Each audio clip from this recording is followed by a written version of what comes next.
honorable judges, fellow speakers, ladies and gentlemen, good afternoon. It's a simple idea, really. Being with others makes us happier people, and we tend to be much more successful in whatever we wish to do as long as we are with others. We come to realize every now and then how living a life full of loneliness can be extremely damaging to our physical, mental, and spiritual health.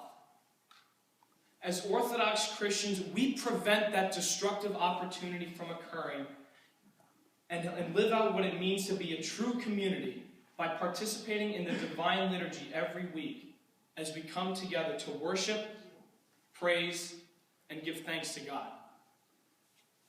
The yearly cycle of gospel and epistle readings during the weekly liturgy carry us from Christ's birth to his baptism, ministry, crucifixion, and resurrection. We take these lessons we hear every week and apply them to our everyday lives, whether it's helping one in need or even determining between right and wrong. Missing just one step along that path leaves a huge gap in our experience of the Christian year. Reading the gospel lessons at home, and whenever we find a chance to do so, can help keep us on that spiritual track. St. Paul exemplifies the importance of the so-called body of the church in his first letter to the Corinthians, in chapter 12. He mentions how we literally embody the church, and how even the smallest, most seemingly insignificant parts are what truly constitute the body of the church. Being a part of the body of Christ is what makes us aspire to grow strong, like exercise of a muscle, so we can help more people, to become better examples, and to live up to the image of Christ within us all. It makes us want to look for more ways to participate in the church, and it therefore pulls us away from our screens and toward our brothers and sisters, and most importantly, toward God. This idea of unity is what makes the church community thrive so well, and proves how communal prayer and participation is much more powerful than a sole individual effort.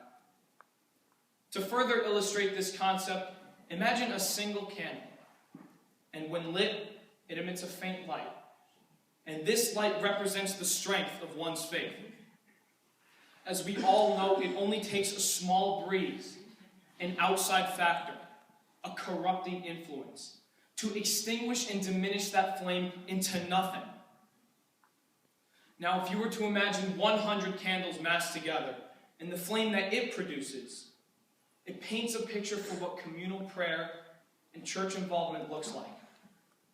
Attempting to extinguish that flame with the same small breeze or corrupting influence is impossible.